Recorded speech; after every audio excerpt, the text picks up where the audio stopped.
Alors bonjour et bienvenue à tous dans ma vidéo de présentation du logiciel GIMP. Donc, cette vidéo s'inscrit dans le cadre d'un projet de DUT Info dont la problématique est, je le rappelle, comment The GIMP, donc un logiciel libre et gratuit, a-t-il évolué jusqu'à devenir une référence en matière de PAO. Donc dans cette petite vidéo, on va voir les différents outils que nous propose le logiciel. Et puis on essaiera de comparer GIMP avec son principal concurrent, Photoshop. Donc voilà l'interface de GIMP. Donc on a 4 différentes fenêtres, 4 fenêtres indépendantes, donc la principale, avec les différents menus, qui contient bien sûr l'image à modifier ici. On a la boîte à outils à gauche, donc avec les différents outils pour modifier l'image avec leurs paramètres. On a la fenêtre des calques, donc qui référence tous les calques de l'image, et la petite boîte annulée, qui est bien pratique pour annuler des manipulations. Donc pour commencer ce pseudo tutoriel, j'ai sélectionné une photo sur internet. Voilà, donc on va utiliser ça pour découvrir les différents outils de GIMP. Voilà, avec un glisser-déposer, on insère la photo dans GIMP et on va tout de suite voir. Donc pour recadrer la photo, donc imaginons que j'aimerais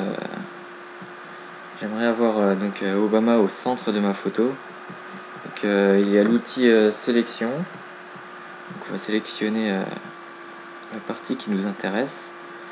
Donc on va faire ça comme ça. Là, on va sélectionner cette partie. Et dans image, on va faire découper la sélection. Voilà. On a notre image, parfait. Voilà, donc on a Obama au centre. Puis il y a toujours ce drapeau là, ce bout qui me gêne. Alors ce qu'on va faire, c'est par exemple, on va tout simplement le supprimer. Donc pour ça, on va pas s'embêter, on va prendre l'outil pinceau qui est là. Et là-bas, on va utiliser la pipette pour récupérer la couleur de l'image ici. Alors je vais juste zoomer à 100%. Voilà. On va récupérer la couleur tout le long du drapeau ici pour remplacer le drapeau. Alors, on va commencer par en haut, comme ceci. On va prendre le pinceau. Alors dans le pinceau, on va prendre une brosse, voilà, à contour doux, avec une échelle un peu plus grande. Voilà, et on va commencer par là.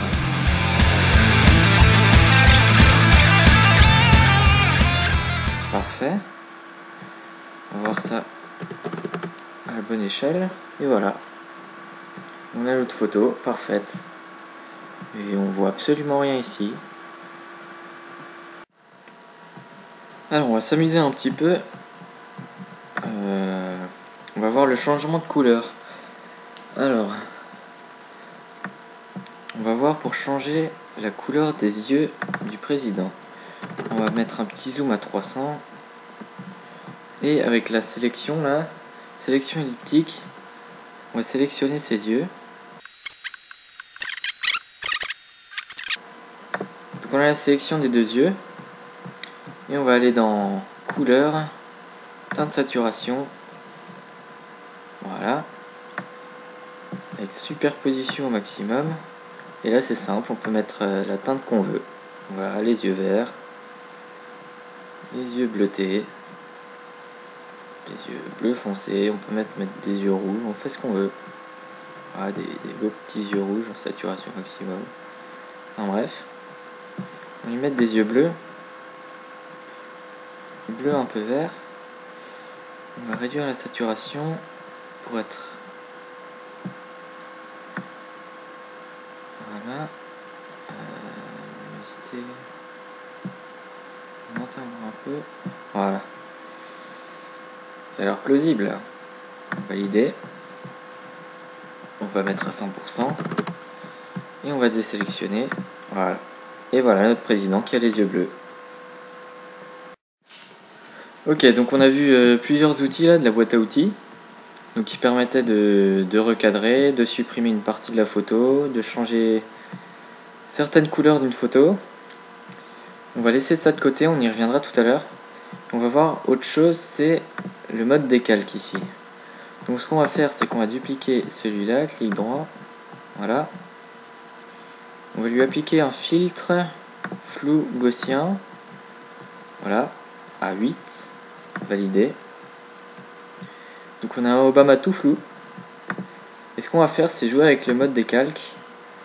Et par exemple, on va mettre superposé, voilà. Donc on a une photo avec un plus gros contraste, avec un certain contour, donc permis grâce au flou. Et là on voit la différence entre les deux. Il faut avouer que celle-là est plus... elle en jette. Hein, voilà. Donc on a appliqué un filtre là qui s'appelait flou gaussien. On a différents filtres ici dans le menu qui peuvent être sympas. Donc là on a un coin de page par exemple. Hop, on va essayer. Voilà. Supérieur, inférieur droit. Allez, on va laisser comme ça. Valider. Voilà. Donc ça peut être intéressant. Si on enlève celui-là, voilà. Enfin bref. On va enlever ça. Donc voilà, il faut un peu tâter au niveau des filtres. Il y en a plusieurs, il y en a beaucoup même. Et au niveau des modes de calque, il y en a quelques-uns aussi. Donc on va vite en voir quelques-uns. Voilà, donc pareil, il faut tâter pour trouver un truc qui nous intéresse. Voilà, je vais remettre... il est pas très beau celui-là. On va remettre superposé, voilà. Et on va retourner à notre boîte à outils. Le but, ça va être de rajouter un fond, là, le fond bleu. De rajouter une image. Alors j'ai cherché. Et j'ai trouvé cette jolie image, donc on va la mettre directement dans le document avec un glisser-déposer. Voilà, on a notre image. Donc on va utiliser le bouton outils de mise à l'échelle, donc c'est pour réduire le calque. Donc on fait attention de cocher cette case qui permet de garder les proportions. Et comme largeur, on va par exemple mettre 600, voilà, 450 de hauteur. Ça devrait aller, on va mettre échelle. Et avec celui-là, on va bouger le calque. Et on va le mettre... mettons-le comme ça. Voilà, donc l'objectif, c'est donc que le drapeau se retrouve derrière Obama à la place du fond actuel là. Donc dans toute cette partie là, mettre le drapeau. Alors, on va mettre l'opacité. On va faire ça. Donc l'objectif, c'est de découper le calque. Donc en gros, découper Obama pour que le drapeau n'aille pas par-dessus. Donc pour ça, on va utiliser les ciseaux intelligents. Et tout simplement, ce qu'on va faire,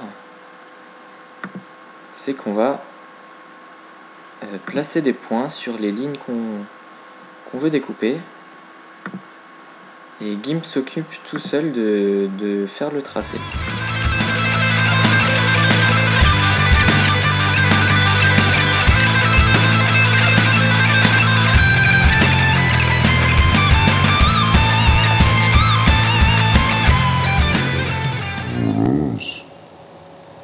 Ça, c'est les erreurs qui arrivent fréquemment avec cet outil.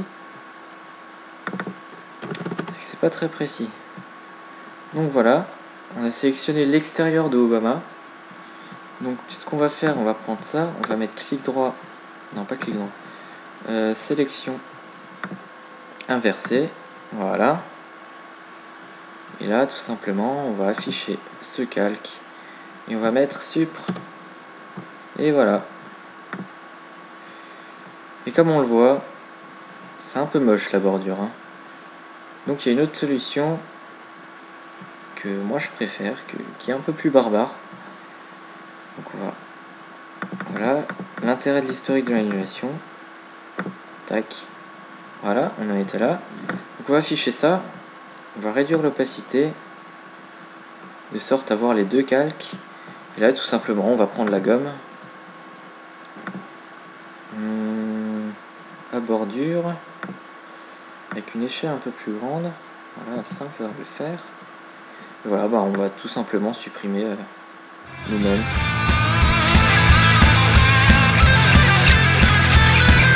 Ce qui est intéressant avec la gomme, c'est que c'est vraiment nous qui choisissons où gommer.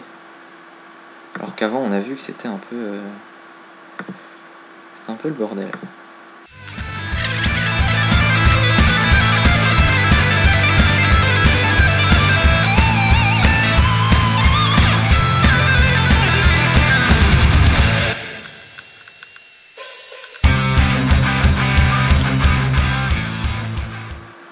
Et nous voilà. Voilà, j'ai tout découpé. Et maintenant, bah, on a notre drapeau derrière. Qu'on peut changer l'opacité comme on veut pour plus ou moins faire ressortir notre cher Obama. Par contre, ce qu'on va faire, c'est qu'on va faire exactement comme Obama. On va dupliquer le calque du drapeau, voilà, dupliquer. Et on va le mettre en superposé, je suppose. Oui, et mettre le filtre flou gaussien. Validé. Et voilà, c'est un peu plus sympa, je trouve. Et ça, on va mettre... on va diminuer un petit peu. Comme ça, je trouve ça sympa.